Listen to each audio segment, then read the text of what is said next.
छत्तीसगढ़ में धर्मांतरण एक ऐसा मुद्दा है जिसे लेकर राज्य गठन के साथ ही सियासत शुरू हो गई थी।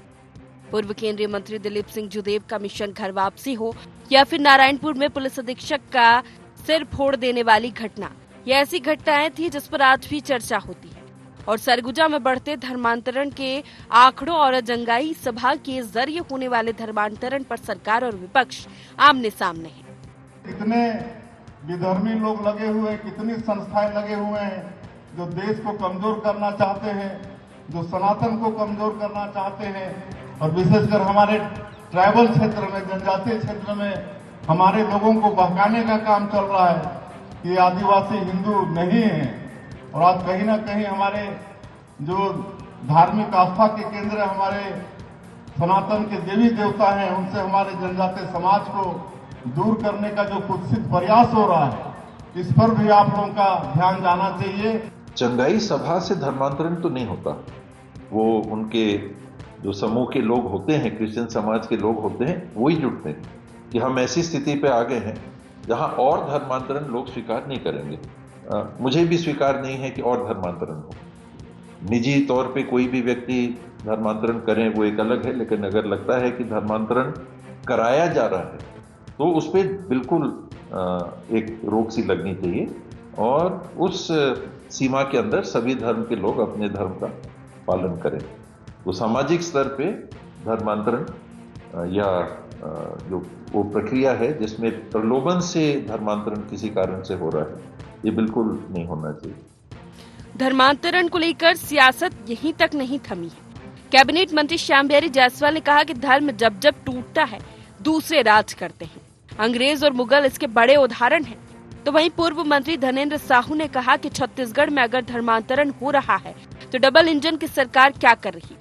सरकार को कड़ा कानून बनाने से किसने रोका है? धर्मांतरण किसी भी देश के लिए, राज्य के लिए बहुत ही अच्छी स्थिति नहीं कहा जा सकता है किसी भी दृष्टि से, न केवल धार्मिक हिसाब से अपितु किसी भी राष्ट्र की शक्ति के लिए धर्मांतरण होना, मतांतरण होना, ये बाद में राष्ट्रांतरण का रूप लेता है। जब जब हिंदुस्तान में अपने ही बीच में बटे विदेशियों ने राज्य किया, मुगलों ने किया, अंग्रेजों ने किया, तो निश्चित रूप से धर्मांतरण नहीं होना चाहिए किसी भी कीमत में। और धर्मांतरण का कारण गरीबी नहीं हो सकता है। देखिए, डबल इंजन की सरकार है और मंत्रीगण यदि अपने ही सरकार से इस तरह से वक्तव्य देकर के मांग करें तो ये बड़ा हास्यास्पद है। उनको तो अधिकार है, एजेंडा में रखें मंत्रिमंडल में, उसको विचार करें, उसमें कानून बनाएं, समीक्षा करें वर्तमान में जो कानून है क्या स्थिति है। ऑलरेडी पहले से ही कानून बनाए गए हैं, उस कानून का उपयोग करें और उसमें समीक्षा भी करें। यदि और उससे भी ज्यादा और कठोर कानून बनाया जा सकता है तो बनाया जाए। उसको रोका किसने? सरकार में तो लोग खुद बैठे हैं ना, क्यों नहीं बनाते कानून? धर्मांतरण पर राजनीतिक बयानबाजियों के बीच आने वाले विधानसभा के सत्र में सरकार धर्मांतरण के खिलाफ कड़ा कानून लाने की तैयारी में है। इससे पहले न्यायालय के आदेश पर भाजपा के जशपुर विधायक रायमुनि भगत के खिलाफ FIR दर्ज हो चुकी तय है। इस मसले को लेकर चल रही सियासत फिलहाल खत्म नहीं होने वाली। रायपुर से अद्वैत नाइक की रिपोर्ट।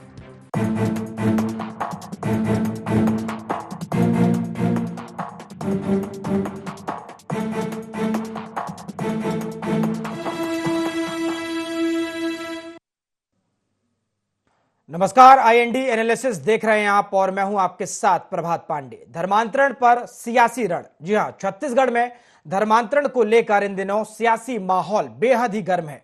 ठंड के मौसम में यह सियासी गर्मी इसलिए भी है क्योंकि सरगुजा संभाग के विधायक रायमुनि भगत के खिलाफ FIR दर्ज हो चुकी है। सियासत इसलिए भी क्योंकि धर्मांतरण को लेकर सत्ता पक्ष और विपक्ष आमने सामने आ चुके हैं। सियासत इसलिए भी क्योंकि जल्द ही धर्मांतरण के खिलाफ नया कानून आने वाला है। लेकिन कानून आने से पहले आदिवासी वर्ग के धर्मांतरित होने के मामले पर अब सियासी पारा लगातार हाई बना हुआ है और लगातार इस मामले पर सियासत भी खूब होती हुई दिखाई दे रही है। कानून आए इससे पहले जो सियासत है वो लगातार हो रही है। कांग्रेस हो, बीजेपी हो, लगातार एक दूसरे पर वार पलटवार करते हुए नजर आ रही हैं और लगातार इसको लेकर अब मांग भी हो रही है। कांग्रेस पार्टी कह रही कि प्रदेश में और केंद्र में दोनों ही जगह पर डबल इंजन की सरकार है, बीजेपी की सरकार है, उसके बावजूद अगर धर्मांतरण हो रहा है तो इसका जिम्मेदार कौन है? किसने बीजेपी को रोका है कि वो कानून बनाए? लगातार कांग्रेस पार्टी भी इसको लेकर हमलावर है। वहीं जो बीजेपी है और जो बीजेपी के तमाम मंत्री हैं वो लगातार कहते हुए नजर आ रहे हैं कि धर्मांतरण एक बड़ी समस्या है। पिछले काफी समय से छत्तीसगढ़ में धर्मांतरण के जो आंकड़े हैं वो बढ़ते हुए नजर आए। एक के बाद आदिवासी हो या हिंदू हो, तमाम लोगों को अलग अलग लालच देकर धर्मांतरित किया गया है। और लगातार ये जो धर्मांतरण का खेल है छत्तीसगढ़ में पिछले काफी समय से चलता आ रहा है। और इसी पर आज हम चर्चा भी करेंगे और देखेंगे कि किस तरह से जो लगातार बीजेपी कह रही है कि धर्मांतरण की एक बड़ी समस्या जो है और ये जो कानून है अब इसका आना बहुत जरूरी है। लगातार इस पर बातचीत भी की जा रही है। ठंड के मौसम में ये सियासी गर्मी इसलिए भी लगातार है क्योंकि जो बड़ा मामला है, जिस तरह से ईसाई समुदाय के खिलाफ जो रायमुनि भगत है, बीजेपी की जसपुर से विधायक है, उनके खिलाफ अब एफआईआर भी दर्ज हो चुकी है। चलिए इस पर चर्चा करेंगे। हमारे साथ कुछ खास मेहमान जुड़ गए हैं, आपका परिचय करा दूं। हमारे साथ निशिकांत पांडे जी जुड़ गए हैं, भाजपा प्रवक्ता है। निशिकांत जी आपका स्वागत है। हमारे साथ अभय नारायण जी जुड़ गए हैं, कांग्रेस प्रवक्ता हैं। अभय जी आपका भी बहुत बहुत स्वागत है। साथ ही साथ पीसी रथ जी वरिष्ठ पत्रकार हैं। पीसी रथ जी आपका भी बहुत बहुत स्वागत है। और चर्चा की शुरुआत निशिकांत जी आपके साथ ही करूंगा। हमेशा से छत्तीसगढ़ में जो धर्मांतरण है वो एक बड़ा मुद्दा रहा है। भोले भाले आदिवासी हो या हिंदू हो, तमाम लोगों को बहला फुसलाकर लालच देकर अलग अलग तरीके से धर्मांतरण कराया जाता रहा है। लगातार आपकी भी सरकार बनी हुई है, आपके मंत्री कह रहे हैं कि ये एक बड़ा मुद्दा है। आखिर कब इस पर कानून लाया जाएगा? क्योंकि अब आप लोग ही कह रहे हैं कि इस पर कानून लाया जाना चाहिए। कब कानून लाया जाएगा? प्रभात जी, आपको, अभय जी को और पीसी रथ जी को संध्या जोहार। देखिए, ये विषय जो धर्मांतरण का जो विषय है वो कोई राजनीति से प्रेरित नहीं है। ये भारतीय संस्कृति और राष्ट्र की रक्षा सुरक्षा से जुड़ा हुआ विषय है। जो आपने कहा कि बहुत तेजी से धर्मांतरण किया जा रहा था और लोभ और लालच के साथ आपको एक विषय और इसमें जोड़ना होगा कि उनको संरक्षित और पोषित भी किया जा रहा था। आपको याद होगा प्रभात पांडे जी, सुकमा के एसपी ने और बस्तर संभाग के कमिश्नर ने प्रदेश की पूर्व सरकार को चिट्ठी लिख कहा कि बहुत तेजी से धर्मांतरण हो रहा है, उसको रोका जाए। कोई कार्रवाई नहीं की गई। इनफैक्ट नारायणपुर को जला दिया गया। नारायणपुर में कार्रवाई किसके तरफ हुई? जो भारतीय जनता पार्टी के कार्यकर्ता और जिला अध्यक्ष वहां पे धर्मांतरण ना हो रोकने गए थे, उन पे कार्रवाई होगी, उनको 4-4 महीने का जेल भेज जाएगा। विषय यह है कि जो इनके वोट बैंक से जुड़ा हुआ विषय है उसको लेके तो ये बढ़ेंगे ही बढ़ेंगे, इनका मुख्य काम है। लेकिन राष्ट्र की संस्कृति को जब आप ब्रेक करते हो, साथ ही जब आप बोलते हैं कि आदिवासी हिंदू नहीं है, कद्दावर मंत्री कवासी लखमा ने कोट किया था कि कोई भी आदिवासी हिंदू नहीं है, तो ये दोनों को अलग अलग न जोड़ के एक साथ जोड़ के देखना चाहिए। इसीलिए कानून की आवश्यकता है और कानून हम बहुत शीघ्र लाने जा रहे हैं। और अभी जो भारतीय जनता पार्टी की सरकार 1 साल से बनी हुई है, पूरे प्रशासन को बिल्कुल सख्त निर्देश और आदेश दिए गए हैं कि किसी भी प्रकार से अवैध धर्मांतरण को बढ़ावा देने वाले लोग अगर कहीं भी दिखते हैं तो सख्त कार्रवाई की जाए। तो ये तो संस्कृति को बचाने का काम है। इसमें कानून लाया जा रहा है तो इसमें विपक्ष को पक्ष के सामने नहीं खड़ा होना चाहिए, बल्कि विपक्ष को पक्ष के साथ कंधे मिला के चलने की आवश्यकता पड़नी चाहिए। विपक्ष इसमें क्यों उद्वेलित हो रहा है ये समझ से बाहर है। जी प्रभात। निशिकांत जी, ये जो पूरा मामला है धर्मांतरण का खेल आज का तो है नहीं, एक लंबे समय से धर्मांतरण का खेल चला आ रहा है और इससे पहले भी आपकी सरकारें रही हैं छत्तीसगढ़ में। आखिर बीजेपी ने, जब बीजेपी इतनी चिंतित है धर्मांतरण को लेकर, तो इतनी देरी क्यों कर दी? आज कानून लाने की बात हो रही है। रमन सिंह भी जो मुख्यमंत्री है छत्तीसगढ़ के रह चुके हैं, अभी विष्णुदेव साय हैं और अभी तक कानून आया नहीं है, बातें ही हो रही हैं। प्रभात जी, आपने बहुत अच्छा उम्दा प्रश्न उठाया। देखिए, 15 वर्षों की सरकार थी, हम उसको मतलब रोकथाम करके रखे थे, उस पर प्रभावी कार्य कर रहे थे। लेकिन जिस प्रकार से 2018 में कांग्रेस की सरकार आई और जिस प्रकार से इन्होंने खुला छूट ईसाई मिशनरियों को दिया, उसके कारण ये इतने तेजी से बढ़ाए गए। और ये मैं नहीं कह रहा हूं, ये उस समय के प्रशासनिक अधिकारी कह रहे थे, उस समय के पत्रकार जगत के लोग कह रहे थे, उस समय के भारतीय जनता पार्टी विपक्ष के हम कार्यकर्ता और नेता कह रहे थे। तो ये बात जो आपने उठाई बिल्कुल सही उठाई कि विषय तो है, ये तो 1947 के बाद से ही चल रहा है, लेकिन जब भारतीय जनता पार्टी की सरकार थी तो उसमें बहुत ही रोकथाम था। ऐसा नहीं कह रहा हूं कि नहीं हुआ होगा, ऐसा प्रभात जी मैं कतई नहीं कर रहा हूं कि हमारे शासनकाल में नहीं हुआ होगा, लेकिन बहुत सख्ती से रोकथाम किया जाता था। लेकिन यहाँ प्रश्रय दे के उसको बढ़ाने का काम 10 जनपद के निर्देश पे किया जा रहा था। तो मुझे लगता है प्रभात जी कि सबसे पहले 10 जनपद की घर वापसी करानी होगी, तब जाके ये सारी चीजें रुकना शुरू होंगी, क्योंकि मेन ऑब्जेक्ट जो है 10 जनपद में बैठे हैं। जी प्रभात, ठीक है अभय जी, जवाब दे दीजिए। वो कह रहे हैं कि बीजेपी का जब शासन रहा है कम धर्मांतरण हुआ, कांग्रेस के शासन में ज्यादा धर्मांतरण हुआ, आखिर लगातार ये धर्मांतरण जो है रुकने का नाम क्यों नहीं ले रहा? इस पर कानून कब बनते हैं, कार्रवाई कम होती है, लेकिन सियासत पूरी दिखाई पड़ रही है। प्रभात जी, सबसे पहले तो मेरी घोर आपत्ति है इस छत्तीसगढ़ के डिबेट पर, छत्तीसगढ़ की बात पर निशिकांत पांडे जी जो भाजपा के साथी प्रवक्ता हैं वो 10 जनपद को जोड़ रहे हैं। 10 जनपद की घर वापसी कराई जाए। अरे घर वापसी कराइए आप अपने विधायक की, जिसको आपने सरगुजा में विधायक बनाया है। एक धर्मांतरित व्यक्ति को आप टिकट देते हैं, वो विधायक चुन के आता है, उसको विधायक रखते हैं, और आप दुनिया भर की बात कर रहे हैं। ये बिल्कुल ओछी मानसिकता का परिचायक है। आप बहस करिए धर्मांतरण क्यों होता है, आप बहस करिए धर्मांतरण कैसे रुक केंद्र में बैठे हैं, जो इंतजार कर रहे थे कि छत्तीसगढ़ में विष्णुदेव सरकार आएगी, फिर वो कानून बनाएगी। अरे आप केंद्र से लागू करिए ना। मोदी और शाह जी बैठे हैं, क्या कर रहे हैं? केंद्र ने पूरे देश के लिए कानून बनाया क्या? केवल छत्तीसगढ़ में धर्मांतरण हो रहा है कि पूरे देश में हो रहा है? तो ये जो है ना, मोहन भागवत जी कहते हैं कि सभी मस्जिद के नीचे शिवलिंग मत ढूंढो, वैसे आप यहाँ मुद्दा मत ढूंढिए। छत्तीसगढ़ में भाजपा नेताओं को अपने नेतागिरी चमकाने के लिए इस बात को उठाना है, घर वापसी की बात करनी है। मैं तो बोल रहा हूँ, बार बार बोल रहा हूँ कि आपका एक विधायक धर्मांतरित है, उसकी घर वापसी करा दीजिए, और तो तमाम नेता जो घर वापसी करा रहे हैं उनकी घर वापसी कराए। प्रभात जी, धर्मांतरण रमन सिंह सरकार में फला फूला, रमन सिंह सरकार में चर्चे बनी, और एक बात और है, संविधान धर्मांतरण की इजाजत देता है, लेकिन जबरदस्ती नहीं, प्रलोभन में नहीं, लालच में नहीं, झूठ और धोखा में नहीं। यदि ऐसा करता कोई व्यक्ति पकड़ा जाएगा तो उसके साथ अभय जी, क्या कांग्रेस पार्टी धर्मांतरण के कानून के पक्ष में है? और अगर बीजेपी सरकार कानून लाती है तो क्या कांग्रेस पार्टी और जो विपक्ष है वो समर्थन करेगा? पहली बात तो ये सपना है कि बीजेपी इसको लाएगी। जिस दिन धर्मांतरण कानून ला देगी उस दिन इनका नेतागिरी और मुद्दा समाप्त हो जाएगा। इनको महंगाई की चिंता नहीं है, इनको बेरोजगारी की चिंता नहीं है, इनको बलौदा। आप लोग समर्थन करेंगे अगर ले आती है बीजेपी? आप इसे सपना बता रहे हैं, लेकिन अगर हो जाता है क्या समर्थन करेगी कांग्रेस? ये ले आए ना, पहले विधानसभा में रखे, नेता प्रतिपक्ष और हमारे वरिष्ठ नेता और प्रदेश कांग्रेस कमेटी तय करेगी, लेकिन ये नहीं लाएंगे। इनको पहाड़ा पड़ना है, इनको वोट बैंक बनाना है, इनको आदिवासी खिलाफ खड़ा करना है। मणिपुर में कौन सा कानून? ठीक है निशिकांत जी, मैं आऊंगा आपके पास, मौका दूंगा आपका, लेकिन मणिपुर में कौन सा कानून आ गया जी? मणिपुर में कौन सा कानून आ गया? मणिपुर जल रहा है। अभय जी लौटूंगा मैं। पीसी रथ जी भी हमारे साथ लगातार बने हुए हैं, वरिष्ठ पत्रकार हैं। पीसी रथ जी, देखा आपने जिस तरह से लगातार छत्तीसगढ़ का एक बड़ा मुद्दा धर्मांतरण, और लगातार आदिवासी हो या हिंदू हो, तमाम भोले वाले लोगों को अलग अलग लालच देकर धर्मांतरित किया जाता रहा है, और धर्मांतरण का खेल आज नहीं, ये लंबे समय से चल रहा है। और अब इस पर कानून लाने की जो बीजेपी सरकार है वो बात कर रही है। क्या आपको लग रहा है कानून आएगा और ये सालों से चला आ रहा धर्मांतरण का खेल रुकेगा?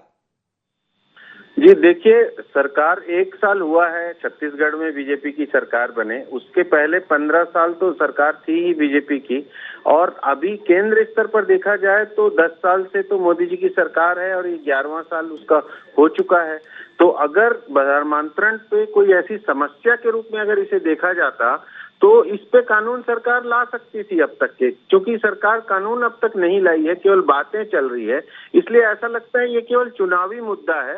और जब भी चुनाव होते हैं तो इस मुद्दे को लेकर के बातचीत की जाती है, माहौल बनाया जाता है ताकि धार्मिक आधार पर इस तरह से लोगों में हो। हमारे यहाँ संविधान लागू है, भारत का संविधान है, उसमें जो धार्मिक स्वतंत्रता है और जिस तरह से एक धर्म से दूसरे धर्म में जाने के प्रोसीजर्स हैं, उसके हिसाब से सरकार ला सकती थी कि कानून ले आए उस तरह से कि धार्मिक आधार पर, लालच के आधार पर न किया जाए। इस तरह से कोई करता है जबरदस्ती धर्मांतरण तो वो अवैध है, उस पर दंडात्मक कार्रवाई होगी। वो सारी चीजें प्रोसीजर में उसमें है और लाया भी जा सकता है।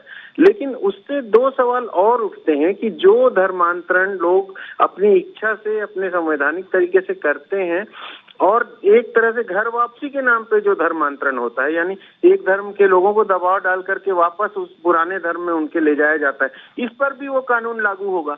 इसलिए ऐसा कोई नया कानून बनाया जाएगा अगर, तो उसमें बहुत सावधानी से बनाया जाएगा, तब वो जा करके प्रभावी होगा, क्योंकि उसमें दोहरे खतरे हैं। अभी सरकार के अभी जो जिस पार्टी का शासन है उस पार्टी के बड़े नेता रहे हैं दिलीप सिंह जूदेव। उन्होंने एक लंबे समय तक के अभियान घर वापसी का जशपुर इलाके में, सरगुजा अंचल में चलाया।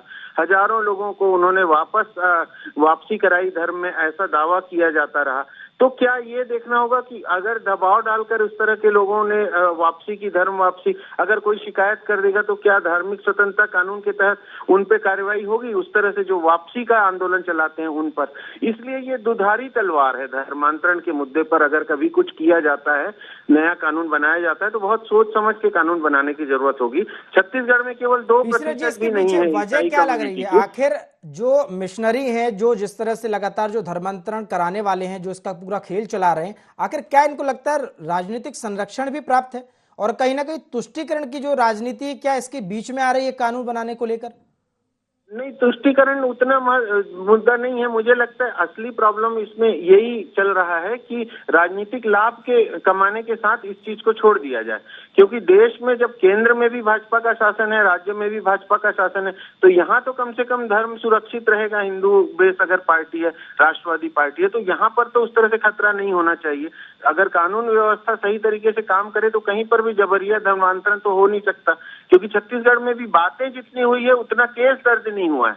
जबरदस्ती धर्मांतरण का कोई भी उस तरह से केस देखने में नहीं आता है, जबकि चर्च और उस तरह से संस्थान जो है दूसरे, वो पिछले 15 सालों की सरकार में ज्यादा बने, ये आंकड़े बताते हैं। तो अब यही देखना होगा कि सरकार सक्षमता से कार्यवाही करे।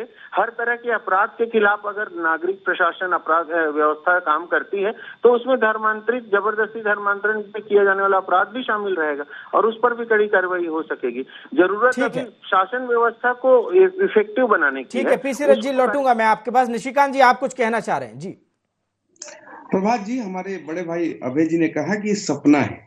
ये राम मंदिर के प्रति भी ऐसा ही बोलते थे, धारा 370 के प्रति भी ऐसा ही बोलते थे कि सपना है, ये कभी करेगी नहीं भाजपा। भाजपा करने जा रही है और डंके के चोट पे करने जा रही है। जिसको इसमें सम्मिलित होना है बिल्कुल स्वागत है, नहीं सम्मिलित होना है तो भी करेंगे। पीसी रथ जी ने जो जो बात उठाई उसके पैरामीटर पे मैं कुछ बात रखना चाहता हूँ। देखिए, धर्मांतरण वास्तव में विषय तो है, इससे कोई इनकार नहीं कर सकता। भले 5 साल कांग्रेस की सरकार ने इनकार किया कि एक भी नहीं हुए, लेकिन मैं इसको नजरअंदाज नहीं करता। धर्मांतरण को रोकना है तो क्या क्या काम करने होंगे आपको प्रभात जी? जैसे फॉरेन फंडिंग, बहुत लार्ज स्केल पे फॉरेन फंडिंग होती थी। जब हमारी केंद्र में सरकार आई, सबसे पहले उन एनजीओ को टारगेट करके उनको समाप्त किया गया, उनको फॉरेन फंडिंग बंद की। अब क्या आता है कि जब प्रलोभन किस चीज का होता है, स्कूल का, दवाई का, सड़क का, बिजली का, पानी का, व्यवस्था का, तो जब आप विकास के रथ को आखिरी छोर तक ले आने का प्रयास करते हैं, आखिरी छोर तक बिजली पहुंचाते हैं, सड़क पहुंचाते हैं, पानी देते हैं, स्कूल देते हैं, स्वास्थ्य देते हैं, तो लोगों का विश्वास आप अर्जित करते हैं। लेकिन निशिकांत जी, कांग्रेस के कई ऐसे नेता हैं जिनके बयान सामने आए हैं, वो ये कह रहे हैं कि मिशनरियों को कहीं ना कहीं बीजेपी का संरक्षण प्राप्त है और इसी के कारण कहीं ना कहीं लगातार जो बीजेपी है वो कार्रवाई करते हुए बचते नजर आती है। प्रभात जी, कोई नौसिखिया भी बोल पाएगा इस बात को? जिसकी राजनीतिक सूझबूझ थोड़ा कम होगी वही ये बात कह सकता है। हम लगातार धर्मांतरण के खिलाफ काम कर रहे हैं, लगातार धर्मांतरण के खिलाफ काम करते रहेंगे और उसके बाद भी हमारा मिशनरियों से साठगांठ है, ये तो कल्पना से बाहर है ना। उसको उससे बाहर आना पड़ेगा, क्योंकि देखिए एक विषय ये है ना कि कांग्रेस पार्टी का पैरामीटर सेट है कि उनको वोट बैंक कैसे बढ़ाना है। वोट बैंक तभी उनका बढ़ेगा घटते हुए जनाधार को देखते हुए वो और तेजी से 5 साल, जहां भी इंडी गठबंधन की सरकार आई, कांग्रेस की सरकार आई, आप पता कर लीजिए, वहां पे 3 चीजें हुई। एक तो धर्मांतरण, दूसरा रोहिंग्या और तीसरा लव जिहाद। और ये जो गजवाए हिंद के तर्ज पे जो ईसाईकरण करने की कोशिश है, वो कोशिश सिर्फ भारतीय जनता पार्टी से, कोई दुश्मनी थोड़ी ईसाई का, लेकिन जो राष्ट्र की संस्कृति और रक्षा सुरक्षा के साथ खिलवाड़ हो रहा है, उसके पक्ष में कांग्रेस खड़ी है, उसके विपक्ष में भारतीय जनता पार्टी पूरी ताकत से खड़ी है और एक एक कार्यकर्ता इसके लिए काम करता है। ईसाई समुदाय के खिलाफ बयानबाजी करने के मामले में रायमुनि भगत के खिलाफ आपकी जो विधायक है, मामला भी दर्ज हो गया है। बिल्कुल ठीक है, प्रशासन देखेगा, उसको रेक्टिफाई करेगा, प्रशासन कार्रवाई कर सकता है। हमारे कालखंड में किसी को न संरक्षित किया जाता है न पोषित किया जाता है। प्रशासन के पास पूरा खुला अधिकार है। ऐसा नहीं कि कांग्रेस पार्टी का एक विधायक जब आरोप लगाता है कि फलाना मंत्री मेरी हत्या का साजिश रच रहा है, दोनों में से किसी पे कोई कार्रवाई नहीं होती। लेकिन अगर धर्मांतरण हो रहा है, सवाल, अगर मैं इसी मामले को लेकर बात करूं, सवाल यही है ना कि अगर कहीं कुछ गलत हो रहा है, दोनों केंद्र में राज्य में आपकी सरकार है, आप कार्रवाई कीजिए। इस तरह से अगर आपके जो नेता हैं वो बयानबाजी करेंगे, किसी दूसरे समुदाय की जो भावना है उसको आहत करेंगे, तो ये भी तो गलत है ना। बिल्कुल, मैं प्रभात जी मैं कह रहा हूं कार्रवाई करने के लिए देखिए दो चीजें होती है, आपको प्रभात जी समझने की आवश्यकता है कि सरकार के संरक्षण में अगर धर्मांतरण किया जा रहा है तो सरकार की मंशा स्पष्ट करता है। आज हमारा 1 साल हो गया, एक कोई ब्लॉक स्तर का कोई अधिकारी कर्मचारी बोल दे, आपके द्वारा सार्वजनिक रूप से चिट्ठी लिखा गया कमिश्नर और जिला एसपी के द्वारा, आपने उससे क्यों नहीं पूछा कि ये इसका सबूत क्यों नहीं देते हो आपने ये चिट्ठी कैसे लिखी, क्या आधार पर आपने चिट्ठी लिखा, उनसे सबूत नहीं मांगा गया, बल्कि उनका तबादला किया गया क्योंकि उन्होंने इनका पोल खोल दिया था।